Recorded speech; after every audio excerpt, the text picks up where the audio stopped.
Welcome to Bind EduTech, and in this video we are going to discuss the ongoing question answers, multiple choice question answers from the chapter We Are Not Afraid to Die.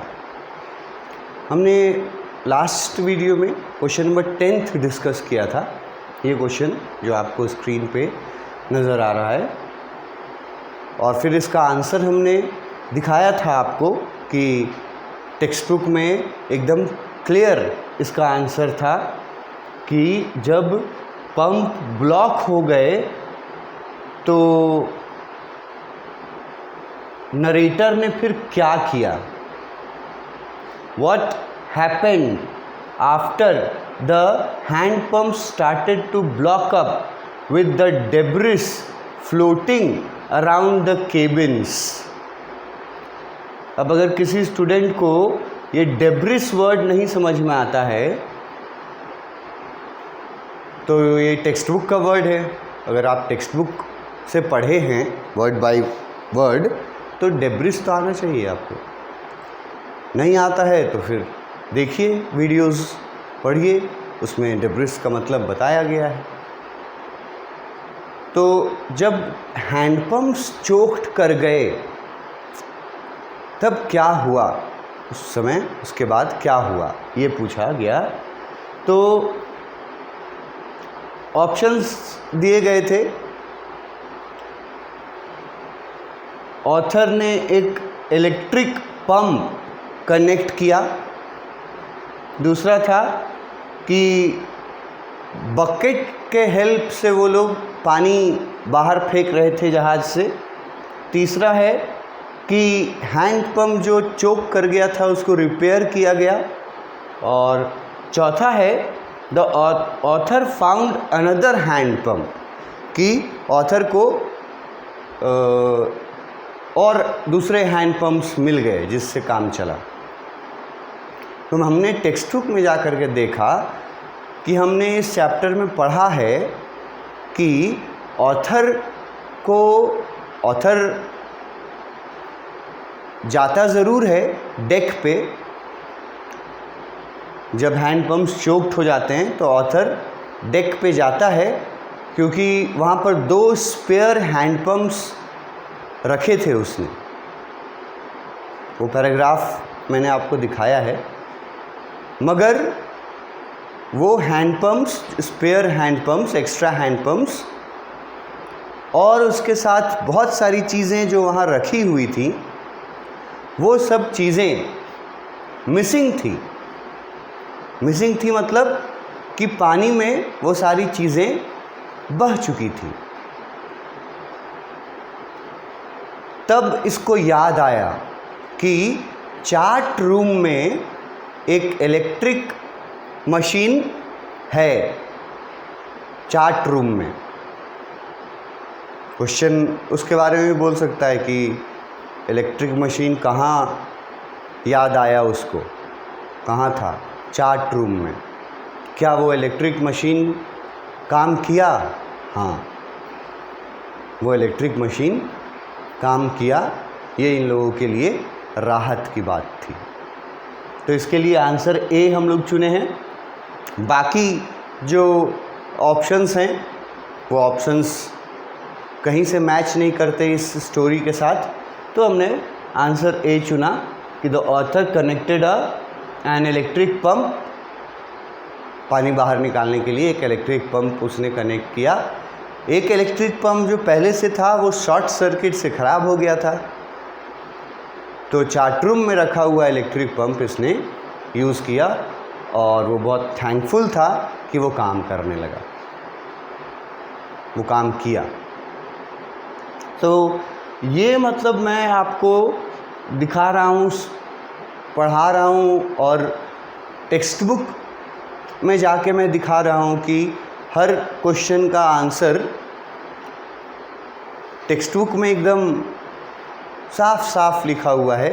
बस आपको पढ़ना है और सुनना है उसका explanation, समझने की कोशिश करनी है।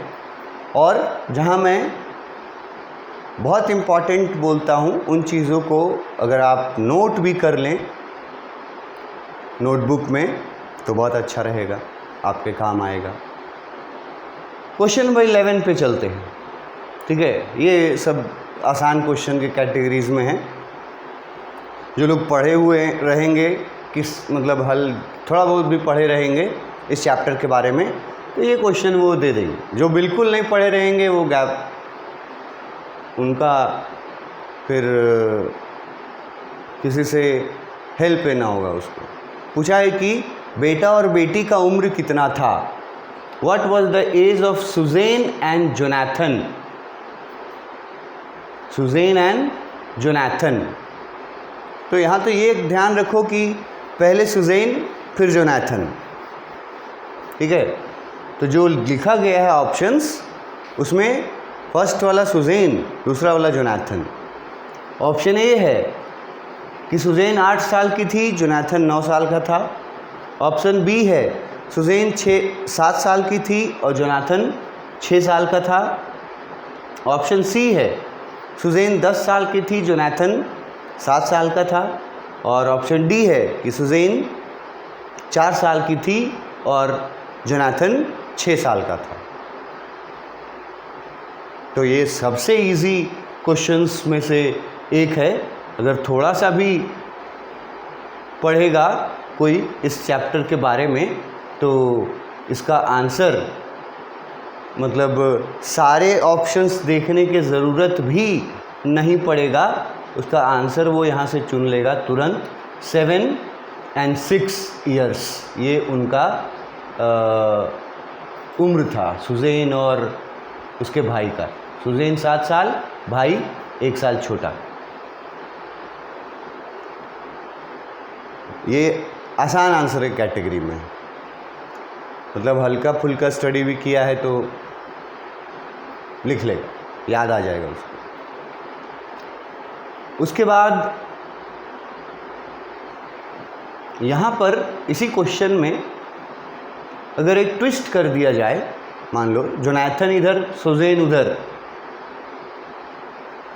ठीक है, और ए में दे दिया जाए 6 and 7, तो उससे कोई कन्फ्यूज़न तो नहीं होना चाहिए। जोनाथन, अगर जोनाथन पहले लिखा है सुज़ैन बाद में लिखा है तो पहले जो वाला एज जो है वो जोनाथन का एज कंसिडर होएगा और दूसरा वाला सुज़ैन का। तो ये कन्फ्यूजिंग क्रिएट किया जा सकता है, उसके लिए तुम इसको ध्यान से पढ़ लेना और तब आंसर चुनना। कंफ्यूजिंग कर सकता है वैसे लिख करके 7 6 6 7 और पलट देगा, जोनाथन पहले कर देगा, सुज़ैन बाद में कर देगा। तो उस समय आपको 6 और 7 चुनना पड़ेगा, क्योंकि 6 पहले जोनाथन ने पहले लिखा अगर तो 6 और 7 चुनना पड़ेगा। 7 और 8 अगर 7 और 6 चुन लीजिएगा उसमें तो गलत हो जाएगा। तो ये ध्यान रखना इसमें, अदरवाइज़ ये बहुत ही सिंपल क्वेश्चन था। नेक्स्ट आते हैं। नेक्स्ट क्वेश्चन में पूछा है what was the condition of the ship.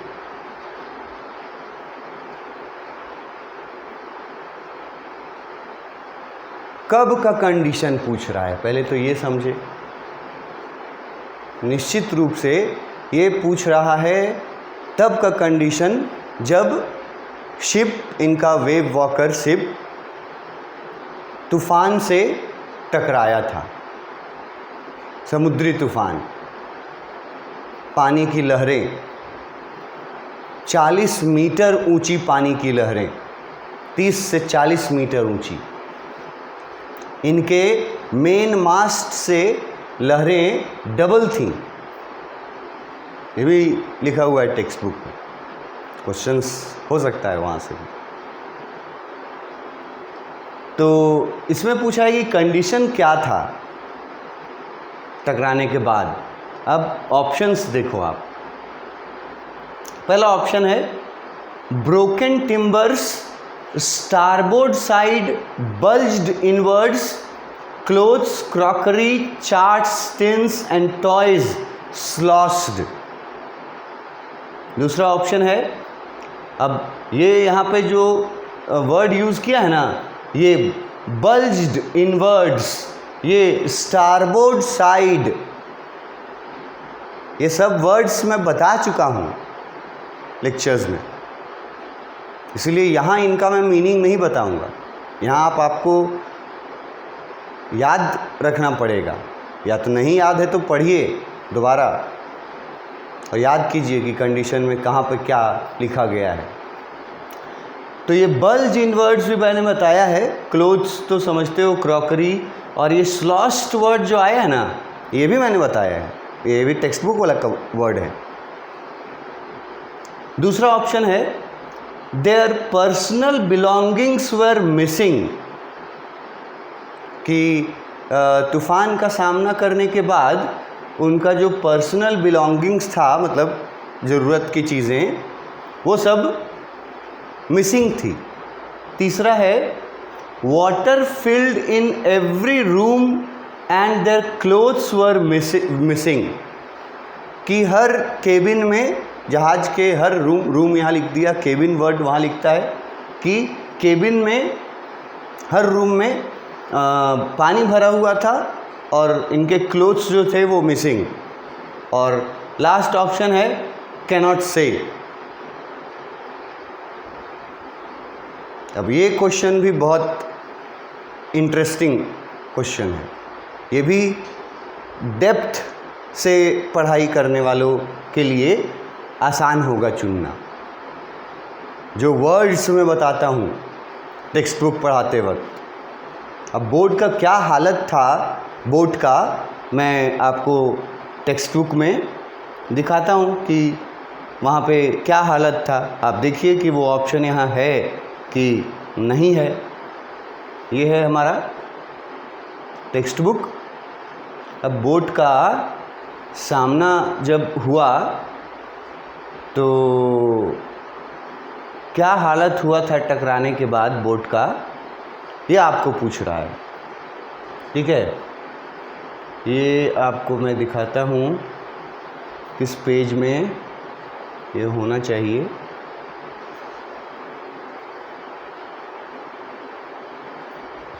इसका आंसर आपको उसी पेज में मिलेगा,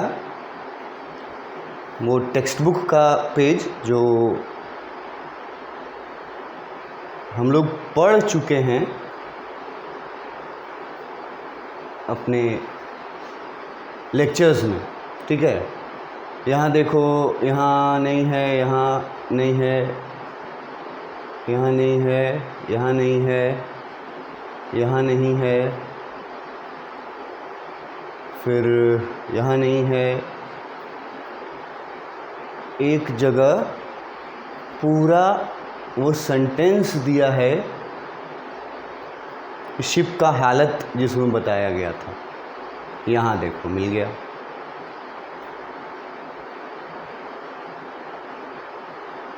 ये देख लो पेज नंबर 15।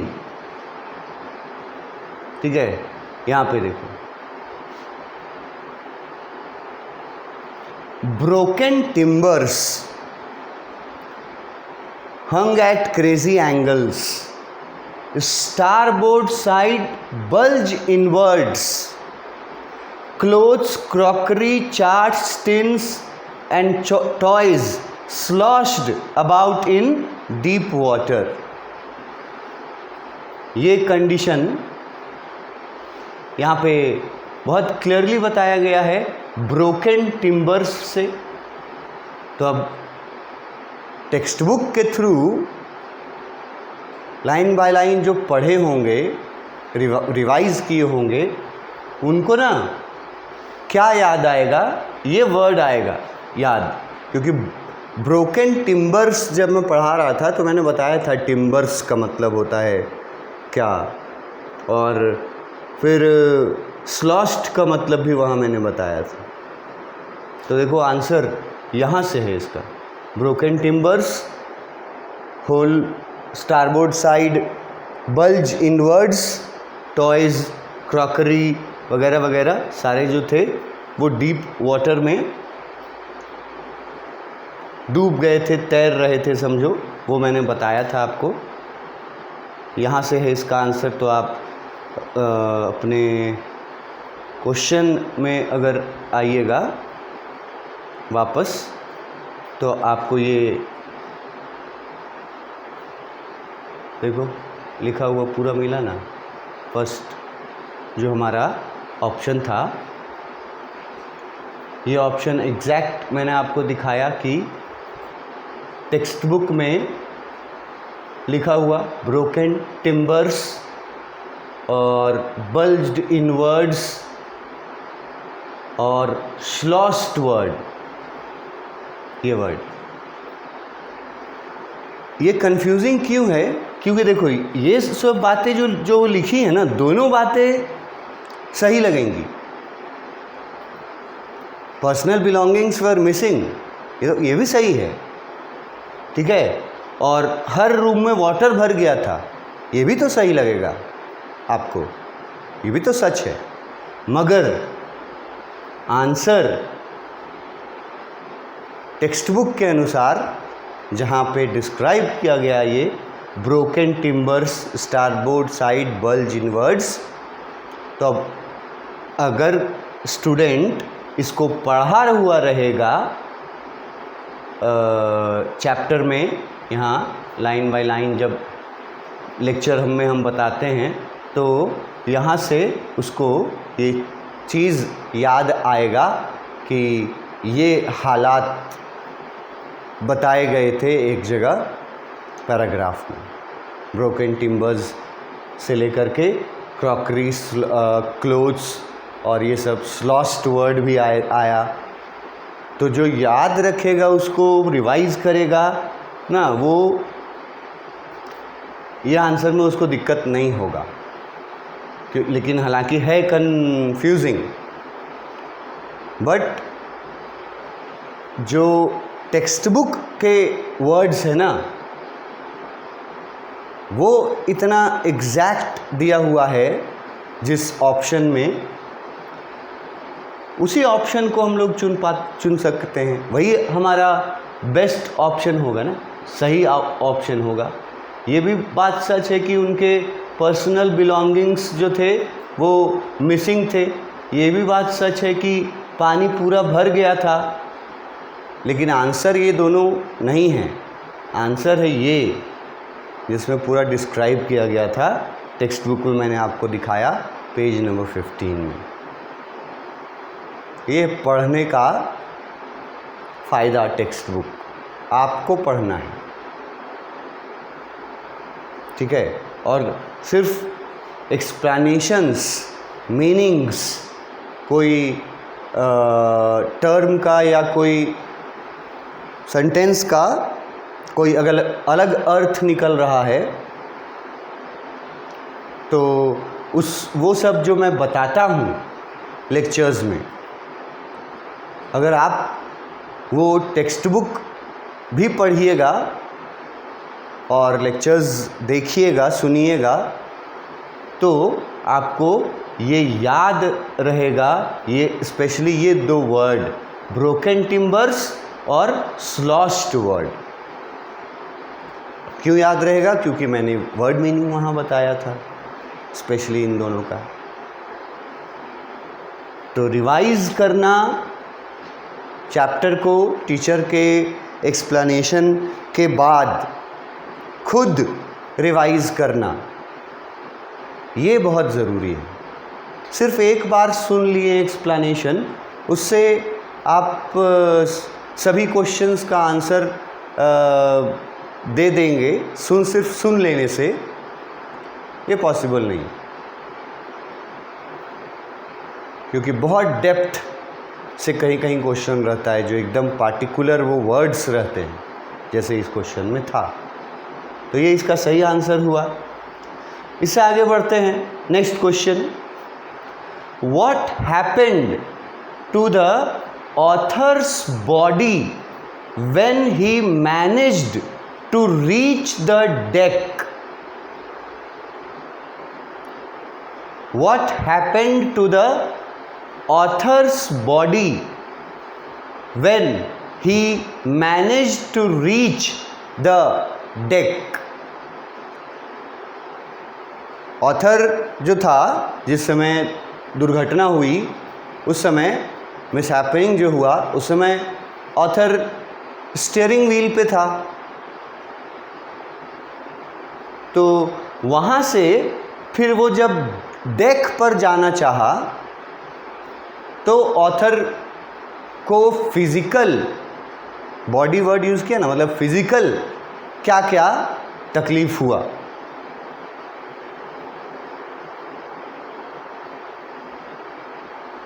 जब जाना चाह रहा था डेक की तरफ। पहला ऑप्शन है हिज हेड स्मैश्ड अगेन।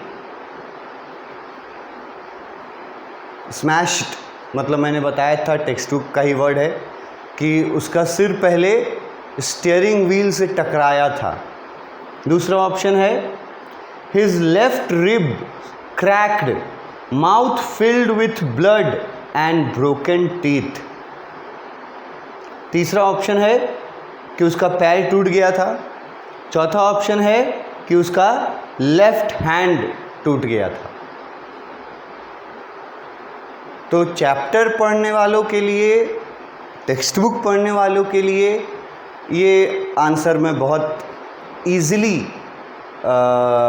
मुझे लगता है कि उनको पकड़ लेना चाहिए, क्योंकि एकदम क्लियरली ये वर्ड्स जो हैं वो टेक्स्ट बुक में लिखे गए हैं कि उसके रिब्स जो थे वो ब्रेक कर गए थे, crack, mouth filled with blood and broken teeth. ये वाला लाइन तो निश्चित रूप से याद आ जाना चाहिए। अब इसमें एक कन्फ्यूज़न जो यहाँ है कि सर हेड भी स्मैश किया था, तो हाँ स्मैश किया था हेड, लेकिन यहाँ उस समय के बारे में नहीं पूछ रहा, उसके बाद के बारे में पूछ रहा है कि उसके बाद जब वो अपनी वाइफ मैरी को बोलता है कि तुम यहाँ आकर के स्टीयरिंग संभालो, और वो जाने लगता है डेक की तरफ, तब उस समय उसको ये फिज़िकल डैमेज पहुंचता है। जब वो जाने लगता है स्टीयरिंग अपनी वाइफ को देने के बाद, जब वो जाने लगता है डेक की तरफ, उस समय ये हुआ। ये भी आप अगर है तो बहुत आसान, पर आपको मैं दिखा देता हूँ यहाँ।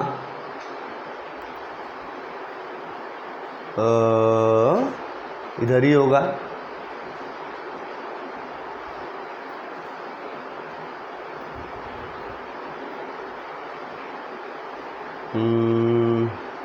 ब्रोकन टीथ वाला, हाँ यहाँ देखो मिल गया।